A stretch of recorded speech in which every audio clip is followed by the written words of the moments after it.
Good day, everyone. The year 2025 was put into my mind as a year where there will be fundamental change with regards to the governance system in South Africa and the government of South Africa.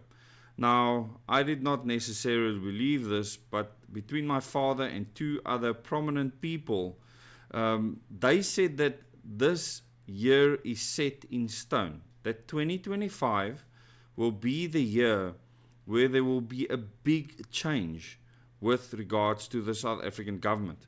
And I just want to look at the statistics of the national elections for 2019 and 2024. And you will see that the so-called revolutionary movement, which includes the African National Congress, the EFF that broke off from them, because COPE is not a factor anymore. COPE was initially big when they broke away, but they've really fallen by the wayside.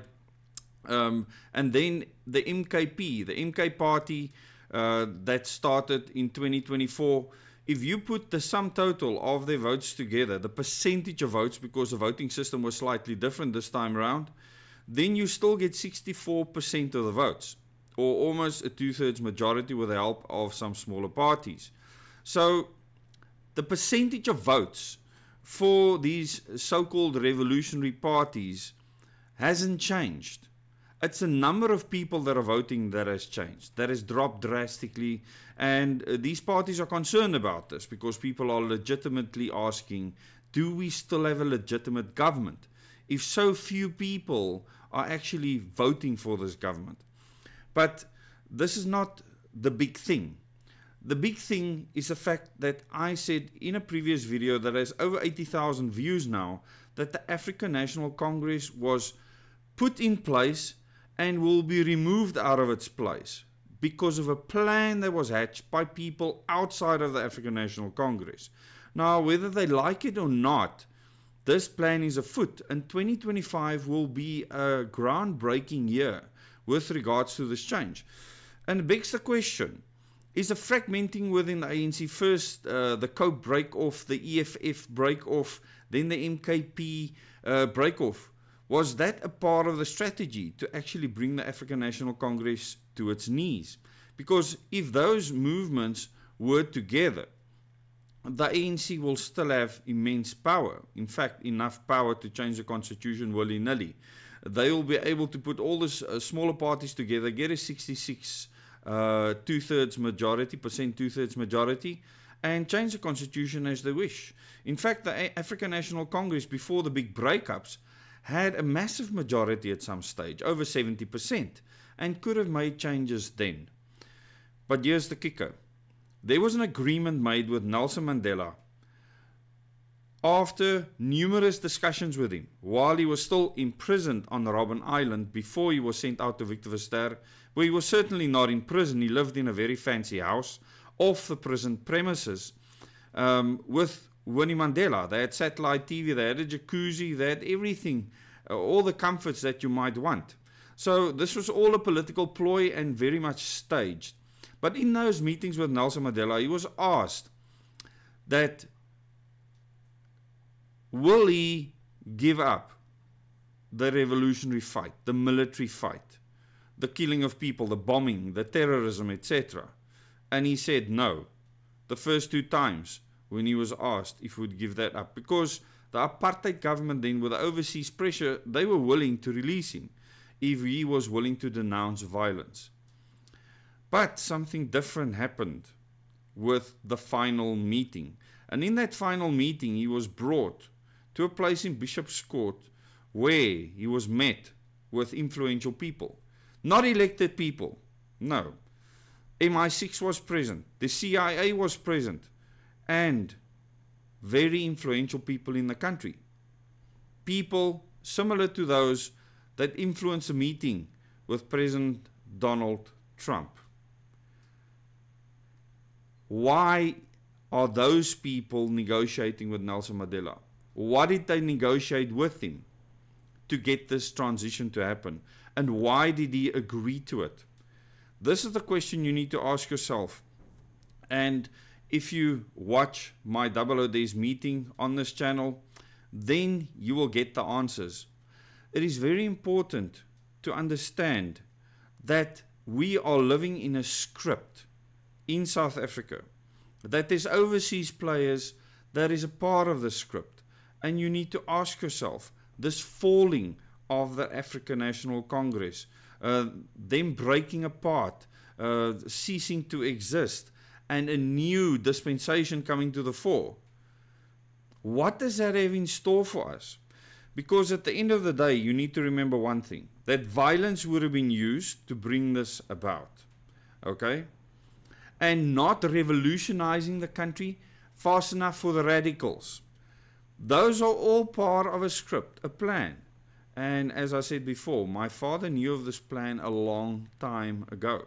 That this plan was known about in the 1970s already.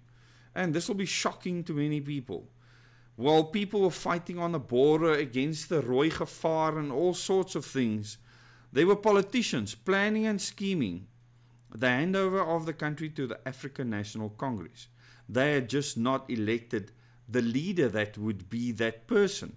And most people thought Oliver Tambo. But the negotiations happened with Nelson Mandela. He was the person that agreed to this transition. And he was given a house by the Ruperts. He was given a house by the Oppenheimers. Wink, wink. Straight after that. There's many things that took place that most South Africans don't know about. But I know people that was in that meeting that told me what happened. And they were shocked by what played out. My father gave me details of what would play out in 2025. And I'm waiting with a bated breath to see if this actually comes about. This massive transition, this big change. And when I listen to people like Frans Cronje saying that the DA has won and the ANC has lost, that's utter freaking nonsense. The Democratic Alliance has been stagnant for a long time. They've actually lost the amount of voters that have voted for them. Percentages are percentages. It's not numbers. Okay, it's not the number of people supporting you. And the revolutionary force is as strong as ever. It hasn't changed. It's just got some new faces and some new leaders behind it. They all come from the African National Congress that was created post the 1940s to destroy the country. So I don't blame the ANC for the destruction of the country. They couldn't do any better. The people that were elected, selected, etc. was never going to make a success of the country. These politicians knew this because they said very specifically that the ANC would destroy the country. They knew this. They were not going to help them either. That violence would escalate. These people are evil. These people are cruel. And they're all doing this for what they call the greater good. In the end, we'll have a better country. We'll have people from around the world that have power and influence have control over South Africa, which takes away our sovereignty, which takes away our freedom. And this is why the Fourth Industrial Revolution that they are pushing so heavily in South Africa, and everything to do with the United Nations, the 17 Sustainable Development Goals, and everything to do with the World Health Organization, the treaty that people just pledged on, will be there to take our freedoms away, so we cannot fight. This nation is a nation of fighters, people that will fight for what they want, and especially for their freedom. So don't think for 1 second that these people that are revolutionary would not want to fight for their religious beliefs, for their cultural beliefs, and many other things. They will. So in diversity in South Africa, there is strength, and many people might not agree with me on this. If you look at the bigger picture, when you isolate a group of people, they become vulnerable. They have a target on their back. When you are a large group of people from various backgrounds and religions and cultures, it's far more difficult to bring those people down, except if you divide them politically. And that the ANC has done with great success. That the revolutionaries have done with great success. On both sides of the political aisle, right, left, extreme right, whatever you want to call it, they have caused division. They have done nothing to help the people of South Africa to actually make their diversity a strength.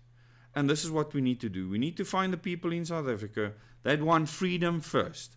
Freedom of choice, freedom of movement, freedom of association. These are things that make us human. And these things are being taken away. And the AI revolution, the 5th, 6th, 7th, and 8th generation technology that's been planned and developed and rolled out around the world, is a final nail in the coffin for us to be free. Add in some robots, add in some drones, and you get total and utter control. Monitoring, tracking, and tracing with microphones everywhere, cameras everywhere. You will not be able to turn around without someone knowing, especially AI, knowing what you are doing. With the blockchain, if the fiat currency falls, every transaction you do will be known instantly. Do you want to live in that world? And the Southern African region is unique in the world because we can stop it here. And we need to stop it here. So we need to create from scratch a movement, a governance system where these global idiots do not control our lives. And the first thing you need to do to enable that is to become as self-reliant as possible. Why is this? If you rely on large corporations, if you rely on government for everything that you get, they have control over you. You need to minimize that control. That is the first step. Thanks so much for watching this video. Please share it with your friends and family. And subscribe to this channel. And click that bell icon so you can get notifications for future videos. And do consider becoming a member, especially a community member, where you can join us for our Thursday evening live chats at 8:30 for an hour.